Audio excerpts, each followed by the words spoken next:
Sekarang kamu bisa memunculkan pop-up Windows dengan mengklik tombol Home dan kamu bisa melakukan multitasking sambil menonton video analisa pagi tanpa berlangganan YouTube Premium.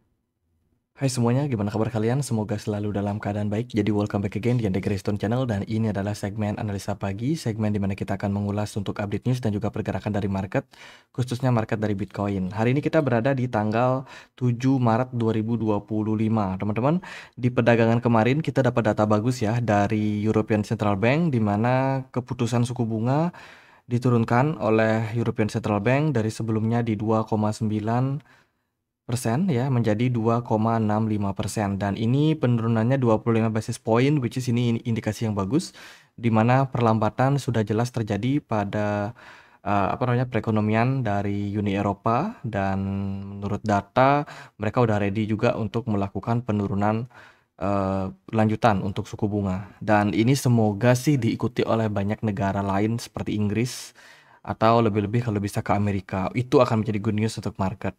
Kemudian Amerika Serikat kemarin juga merilis data ekspor import di mana tren dari ekspor stabil sementara importnya mengalami kenaikan. Oh, padahal kemarin Donald Trump naikin pajak import ya. Kemudian juga ada rilis data initial jobless claim dari Amerika Serikat di mana dari data ini menunjukkan klaim penganggurannya cenderung turun dibandingkan dengan bulan lalu. Lalu untuk hari ini kita akan dapat beberapa data yang cukup penting. Dari Amerika Serikat akan ada rilis data Fed balance sheet, sangat penting. Kemudian juga akan ada non-farm payroll, kemudian private non-farm payroll, participant rate, dan juga unemployment. Data-data tersebut akan rilis jam setengah 9 malam nanti. Jadi kita akan dapat runtutan data-data yang sangat-sangat penting. Kemudian juga ada Fed Monetary Policy Report tengah malam jam 11 malam. Ini juga bakalan menjadi data yang sangat penting untuk menutup minggu ini di bulan Maret ya, di awal minggu atau minggu pertama lah di bulan Maret ini. Jadi beberapa rilis data tersebut nanti akan digunakan oleh The Fed untuk mengambil kesimpulan terkait dengan interest rate decision mereka ya, yang akan mereka ambil 2 minggu lagi tanggal 20 Maret. Sementara sih ekspektasi dari pasar saat ini adalah The Fed masih mempertahankan suku bunganya di 4,5 dan ada kemungkinan 6% The Fed untuk kembali menurunkan suku bunga di bulan Maret ini. Tapi kita nggak bicara tentang penurunan suku bunga dulu ya. Kita melihat ke depannya kemungkinan sih The Fed masih akan mempertahankan suku bunganya di posisi yang cukup tinggi gitu. Nah, teman-teman, ada beberapa informasi yang aku mau sampaikan juga ya. Token Mint akan listing. Ini adalah project layer kedua di jaringan dari Ethereum ya, bakalan listing dan bisa teman-teman dapetin jika teman-teman melakukan staking GT token kalian di Gate.io. Periode stakingnya sampai 12 hari ke depan dengan APR sampai 18,72%. Caranya gimana? Silakan teman-teman masuk ke menu Earn. Lalu teman-teman bisa cek dia di menu Simple Earn ya, atau teman-teman juga bisa masuk ke Launch. Di sini juga ada Launch Pool. Silahkan pilih Launch Pool dan di sini tersedia banyak sekali token-token yang bisa teman-teman staking. Ada Mint, ada OM, IP, Form 1 dan lain sebagainya. Selain itu juga ada hadiah-hadiah tambahan nih yang bisa teman-teman dapetin kalau teman-teman selesaiin misi-misi harian dari Gate.io. Contohnya itu kayak subscription project startup, kemudian teman-teman juga bisa melakukan daily spot trading ya. Minimum $100 berpeluang mendapatkan 5 kredit, di mana kredit ini nanti teman-teman bisa klaim untuk mendapatkan hadiah-hadiah di sini. Gitu. Jadi buat yang tertarik bisa cek link yang ada di kolom deskripsi untuk registrasi Gate.io. Oke, kita akan lihat dari beberapa data penting yaitu daily total daily total net inflow dari Soso Value. Ini adalah beberapa produk ETF dari Bitcoin yang kemarin mendapatkan inflow masuk. Itu datang dari BlackRock. Sementara arus keluar didominasi oleh Valkyrie. Ya, ini dia keluar lumayan signifikan. Ya kondisi dari market sih ETF spot saat ini masih terus dibuang ya sama investor retail seperti itu. Jadi buat teman-teman yang mungkin melihat kenapa sih market cenderung turun ya, banyak yang masih melakukan penjualan. Ethereum Spot ETF juga kemarin mendapatkan arus keluar yang signifikan dari Grayscale. Itu jadi baik Bitcoin ataupun Ethereum sama-sama mendapatkan arus keluar. Negara bagian Texas baru saja meloloskan Bitcoin Strategic Reserve, ya, rancangan undang-undang Bitcoin Strategic Reserve, dan ini menegaskan lebih banyak lagi negara bagian Amerika Serikat yang mendukung terbentuknya Bitcoin Strategic Reserve, dan ini tentu saja akan menjadi hal yang baik ya untuk Bitcoin ke depannya, karena tentu saja Amerika Serikat akan di jalan di mana mereka akan terus melakukan akumulasi pada Bitcoin untuk menjadikan Bitcoin sebagai cadangan reserve ya di masa depan. 5 tahun ke depan rencananya bakalan seperti itu. Lalu kemarin ada pergerakan dari wallet Mt. Gox. Ya, Mt. Gox dikabarkan baru saja memindahkan Bitcoin senilai 1 miliar US dollar. Ini lumayan besar dan memicu ketakutan dan potensi penjualan pada pasar. Gitu. Jadi menurut laporan dari Arkham Intelligence, kemarin kedapatan Mt. Gox melakukan pemindahan aset. Ya, dan ini rame banget di Twitter ya, sehingga menyebabkan orang-orang juga pada takut nih, kenapa pergerakan Bitcoin bisa crash ya malam tadi. Yaitu impact daripada bergeraknya wallet dari Mt. Gox ini, teman-teman. Padahal sebelumnya kan Bitcoin sudah sempat menyentuh area 92.000 ya, teman-teman. Tapi sayang sekali karena ada sentimen negatif, ada ketakutan yang terjadi pada market, padahal ini udah mulai bagus sih trennya, tapi akhirnya Bitcoin kembali terkoreksi gitu. Selain itu juga ini ada beberapa daftar koin-koin yang menurut saya sendiri boleh teman-teman pertimbangkan ya. Teman-teman bisa lihat di circle warna hijau, ini adalah daftar koin-koin yang berpotensi masuk ke dalam ETF application. Ada Dogecoin, ada AVAX, ya, Avalanche, XRP, Cardano, Solana, dan yang paling sering di-mention itu adalah koin-koin Trump. Itu ada di irisan Bitcoin, BTC, kemudian Cardano, XRP, dan juga Solana. Koin-koin tersebut akan menjadi koin-koin yang wajib untuk teman-teman pantau. Apalagi tanggal 8 besok ya, itu akan ada pertemuan. Ya, di sini tanggalnya tanggal 7 sih, tapi waktu Amerika Serikat kan pasti tanggal 8 ya kalau di Indonesia. Jadi mereka akan ada pertemuan untuk membicarakan tentang strategic reserve ya, terkait dengan kemana ke depannya arah dari perkembangan dan juga regulasi terkait dengan kripto dan juga Bitcoin. Gitu, ini akan dibahas dan sudah banyak diundang para pengusaha investor kripto ya untuk memberikan masukan-masukan kepada Donald Trump. Dan menurut saya ini akan menjadi sebuah event yang bagus sih. Jadi bisa diperhatikan hari ini sampai besok. Mungkin market akan sangat-sangat volatil, teman-teman. Ekspektasinya sih dengan regulasi yang lebih baik, harapannya ya bisa mendongkrak pergerakan dari harga altcoin yang memang sudah banyak diskon di awal tahun ini. Seperti itu. Begitu juga dengan Donald Trump yang baru saja melakukan perbincangan dengan Claudia Sheinbaum. Ini adalah presiden dari Meksiko ya.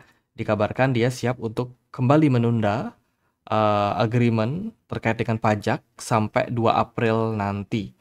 Tapi ini hanya untuk beberapa perusahaan yang masuk dalam daftar dari Amerika Serikat.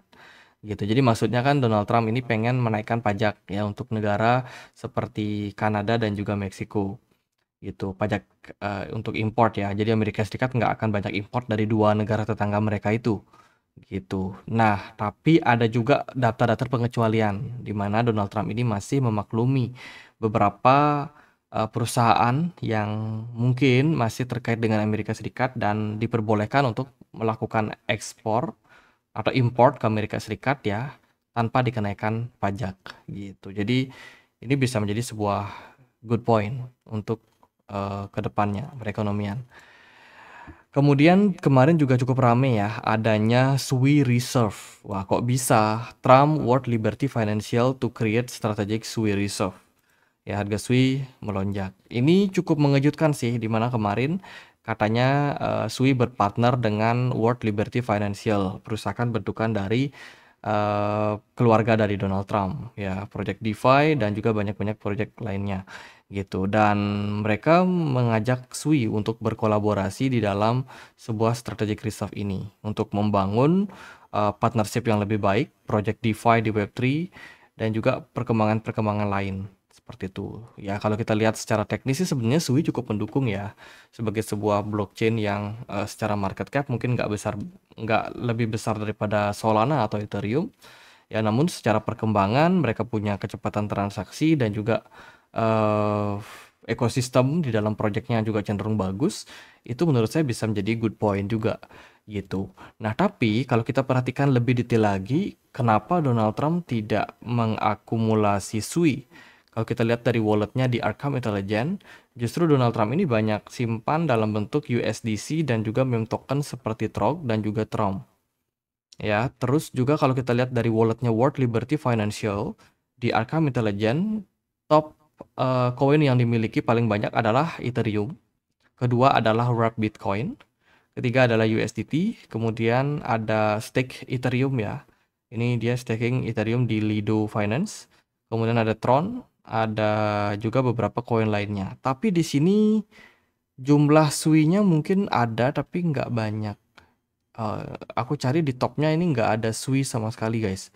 Jadi bisa dibilang meskipun mereka berencana untuk menjadikan Sui sebagai strategic reserve, yang anehnya kenapa mereka nggak akumulasi terlebih dahulu? Kan nggak mungkin Trump bilang pengen menjadikan Sui strategic reserve tapi mereka nggak beli lebih dulu ya. Ini aneh sih teman-teman. Coba kita lihat Sui, apakah bisa kita cek hari ini dia kenaikannya berapa. Oh, Sui melonjak sekitar 7% hari ini. Tapi ya itu, aneh banget. Mereka nggak akumulasi, mereka nggak hold Sui. Padahal beritanya Sui bagus ya. Itu, tapi nanti kita akan lihat ya. Mungkin kita cek seperti apa ke depannya. Nah, ini dia lebih tersisa 1 hari lagi ya sebelum KTT Kripto di Gedung Putih atau Crypto Summit nanti, teman-teman, tanggal 8 Maret. Kalau di kawasan Asia tanggal 8, kalau di Amerika Serikat tanggal 7. Kemudian proyek ini akan mendukung banyak sekali proyek-proyek lain seperti Ethereum, Wrapped BTC, kemudian Tron, Link, Aave, Ena, Move, Ondo, Sei, dan lain sebagainya. Dan baru saja mereka mengakumulasi lagi ya 10 juta berupa Wrapped Bitcoin, 10 juta berupa Ethereum, dan juga 1,5 juta berupa token Move. Ada apa? Kenapa mereka tiba-tiba melakukan pembelian akumulasi beberapa koin tersebut?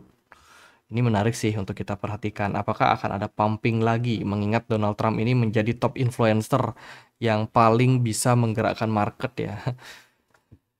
Oke, itu teman-teman. Kemudian ada berita dari XRP. Nah, XRP kabarnya pengen jual Ripple mereka ke Trump ya. Jadi maksudnya adalah Ripple itu pengen mempromosikan project mereka ya, Ripple XRP itu kepada Donald Trump. Jadi maksudnya jualan itu bukan jual koin, bukan jual koin secara secara umum seperti itu. Tapi maksudnya adalah mempromosikan koin mereka supaya juga di endorse sama Donald Trump gitu. Karena mengingat Donald Trump ini cenderung dekat sekali dengan 3 proyek besar ya, which is itu adalah Bitcoin, Ethereum, dan juga Solana. Itu 3 yang paling disukai sama Donald Trump dan paling sering di-mention. Meskipun kemarin dia ada mention strategic reserve berupa Cardano sama XRP atau Ripple, tapi tentu saja tidak seintensif 3 koin utama tadi. Nah, sekarang Ripple pengen juga nih dapetin perhatiannya Trump. Gimana caranya mereka supaya bisa gabung ya dalam hal Trump bisa promosikan Ripple gitu. Mereka sudah melakukan beberapa cara ya, contohnya kayak kemarin ada donasi juga, Ripple berdiri di 2 kaki, bener banget. Kemudian juga ada Cardano yang coba melakukan hal tersebut juga. Dan untuk pengembangan project, Ripple ini juga bisa dibilang sudah semakin membaur dengan banyak project-project di komunitas ya, dan tentu saja ini bisa menjadi sebuah awal yang baik gitu untuk XRP ke depannya. Ya, kita lihatlah gimana nanti apakah Donald Trump akan melirik si XRP. Kemudian founder dari Cardano, Charles Hoskinson, kabarnya tidak di-invite di acara White House Crypto Summit besok, teman-teman. Ini aneh, padahal dari beberapa laporan mengatakan bahwa Charles Hoskinson itu di-invite loh, teman-teman, bersama dengan petinggi kripto lainnya kayak Brad Garlinghouse, ya, Vitalik Buterin, yang memang belum dikonfirmasi apakah datang atau enggak, tapi Charles Hoskinson ini di-invite gitu. Jadi aneh sih, beritanya kemarin katanya dia tidak mendapatkan surat undangan gitu. Kemudian dari berita yang lain ada Bionexus. Ya, ini adalah perusahaan yang listing di Nasdaq ya, di Bursa Amerika Serikat. Pertama, yang kemungkinan bakalan menjadikan Bitcoin sebagai treasury strategik mereka. Jadi ini merupakan sebuah berita yang bagus ya, sebab Ethereum ini belum terlalu familiar dibandingkan dengan Bitcoin ya di market, tapi kedepannya akan terus berkembang sih. Apalagi kalau ada perusahaan-perusahaan yang siap untuk mendukung gitu. Jadi ya, Ethereum fokus treasury strategy. Ini akan diambil oleh Bionexus. Lalu dari berita yang lain ada Binance Lab. Sebelumnya namanya Binance Lab, tapi sekarang sudah ganti nama, namanya YZI Labs ya. Baru saja invest di project bernama TensorPlex, sebuah project supercharged yang bakalan mendevelop project decentralized AI. Narasi terbaru guys, decentralized AI. Sebelumnya kan AI aja ya, AI agent lah, AI apa. Sekarang udah decentralized gitu. Jadi ini merupakan sebuah era baru sepertinya untuk perkembangan dari project blockchain dan juga AI. Apakah ini akan menjadi sebuah sentimen yang bagus? Apakah ini hanya gimmick? Kita tidak tahu secara pasti, tapi nampaknya narasi akan mengarah ke sana. Di mana sekarang perkembangan dari AI agent memang sedang turun ya, sedang turun setelah mencapai puncaknya kemarin di akhir tahun 2024, dan tentu saja akan ada narasi baru juga yang akan kembali meramaikan pasar. Boleh dipantau proyek-proyek berbasiskan dengan decentralized AI. Kemudian ada Canary, dikabarkan akan meluncurkan proyek AXL ETF. Ini token apa ya? AXL, kita cek. Axelar, teman-teman. Oh, oke. Ini ada berita bagus untuk Axelar ya. Mungkin teman-teman ada yang punya. Canary dikabarkan akan meluncurkan Axelar ETF ya, dan ini sedang menunggu approval dari SEC. Bitwise juga akan ajukan ETF Aptos ya di Amerika Serikat, dan kemarin harga APT naik sampai 20%. Ini juga bisa menjadi katalis yang baru. Kemudian dari berita yang lain datang dari ini ya, anggota DPR Thomas Massie kembali mengajukan rancangan undang-undang penghapusan Federal Reserve atau The Fed. Ini beritanya cukup ngeri sih teman-teman. The Fed ya, bank sentral loh. Ini pengen dibubarin katanya, teman-teman. Gimana menurut kalian? Apakah bank sentral itu bisa dibubarkan? Kalau kita melihat memang intervensi dari bank sentral terhadap perekonomian itu besar banget. Ya, apalagi sekarang sudah sebergantung itu orang-orang dengan bank sentral. Ya, apakah bisa dibubarkan? Lalu apa alternatifnya kalau bank sentral dibubarkan? Menurut saya ini adalah berita yang cukup berani, dan menurut saya ini juga tidak akan terlalu ditindaklanjuti, teman-teman. Karena yang namanya bank sentral itu hal yang lain lah. Rancangan undang-undang tersebut mengusulkan masa transisi 1 tahun untuk membubarkan Dewan Gubernur dan juga 12 Bank Federal Reserve Original. Oke, itu teman-teman. Dan ini selama periode ini Ketua Fed akan mengawasi likuidasi aset kewajiban dan memastikan penyelesaian secara tertib. Oke, saya nggak berani banyak komen karena itu urusan bank sentral. Oke, kita akan lihat gimana pergerakan dari market ya. Kemarin Bitcoin kembali drop, teman-teman, signifikan. Kita sudah sempat berhasil di atas 92.000, level yang saya sebut sebagai level critical, level resistance kuat untuk Bitcoin. Kemarin sempat naik, impact dari volume perdagangan yang bagus, tapi smart money-nya nggak terlalu besar. Ini menunjukkan meskipun pergerakan Bitcoin naik, tapi belum terlalu confident untuk pasar. Pasar belum percaya diri untuk naikin harga gitu. Apalagi sekarang ada Crypto Summit ya. Jadi kita mungkin tunggu dulu itu, teman-teman. Karena narasi tersebut bisa saja drive market menjadi lebih positif.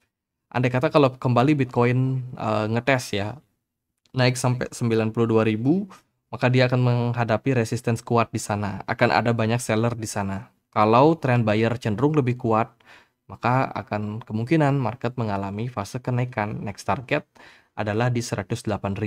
Tapi andai kata kalau ternyata negatif, ya acara Crypto Summit tidak sesuai dengan ekspektasi market, bukan tidak mungkin marketnya akan kembali crash. Turun balik sampai kisaran level 70 ribuan gitu. Sementara Bitcoin dominance aku perhatikan kemarin juga mengalami sedikit koreksi atau penurunan sekitar 1,2%. Ini juga diikuti oleh mayoritas aset.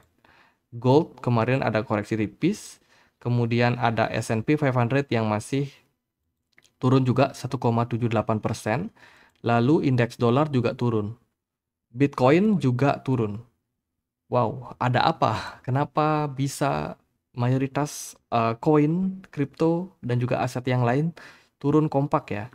Sementara itu ada beberapa kripto yang lumayan memberikan perlawanan kayak XRP, TON, terus juga ada Ondo Finance, FTAI nggak terlalu, kemudian SUI ya ini juga mencoba untuk melawan dari penurunan, dan menurut saya sih ini bisa menjadi sebuah indikasi kalau market masih punya potensi gitu. Untuk saat ini kalau kita perhatikan dari daily time frame kemarin juga closingnya negatif ya untuk market. Biasa aja Bitcoin berada di bawah dari 92.000, kemudian juga smart money-nya juga nggak terlalu banyak pergerakan. Saya sendiri nggak melihat memang kemarin itu market bisa rally. Tapi kalau di acara hari ini sampai besok itu kemungkinan ada. Kemungkinan ada meskipun belum ditunjang oleh smart money yang signifikan. Tapi kalau saya perhatikan secara movement pergerakan Bitcoin ini udah mulai menarik, teman-teman. Kita berada di dalam sebuah triangle. Teman-teman bisa pantau market ya hari ini dan sampai besok mungkin hari Sabtu market masih akan bagus. Hopefully seperti itu. Dan ini teman-teman, kita sekarang sedang berada dalam sebuah triangle pattern yang mana level ini sangat direspek oleh pasar. Sejelek-jeleknya market masih akan potensi buat ngetes 86.000. Sampai di sana mungkin kita akan mendapatkan kesimpulan yang sangat penting. Apakah market akan next level naik atau justru dia malah drop lagi gitu. Ini ada pola pattern yang cukup bagus untuk kita perhatikan. Kalau dari saya pribadi sih di posisi seperti ini akan cenderung memilih wait and see dulu sampai ada sedikit konfirmasi apakah marketnya akan pumping ya. Kalau bisa pumping maka ini bisa dongkrak harganya rally dengan syarat level 92.000 harus di break gitu. Selama dia belum break dari level tersebut, Bitcoin ini belum aman gitu. Tapi kalau seandainya pembahasan terkait dengan Bitcoin Strategic Reserve atau Crypto Strategic Reserve itu negatif, ya entah apa isinya kita tidak tahu, tapi yang pasti kalau sentimennya negatif, target Bitcoin bisa ke 80.000 secara jangka pendek. Even bisa lebih buruk ke 74 ribuan. Itu. Jadi sementara itu aja buat market. Ya itu sih teman-teman. Bitcoin dominance arahnya masih naik. Ya, ini harus kalian waspadai karena kalau Bitcoinnya naik, Bitcoin dominance juga naik, maka altcoin kemungkinan akan sulit juga buat rally gitu. Kecuali kalau Bitcoin dominance-nya cenderung turun ya. Oke, itu aja sih paling buat update kali ini. Semoga videonya bisa bermanfaat. Teman-teman, kita punya komunitas diskusi di Telegram, tempat aku untuk update berita-berita terbaru. Untuk teman-teman yang punya akun Telegram, yang mana kalian pengen join ya, bisa join teman-teman. Linknya ada di kolom deskripsi video ini. Gitu. Jadi sekian aja akhir kata saya Andre. Makasih.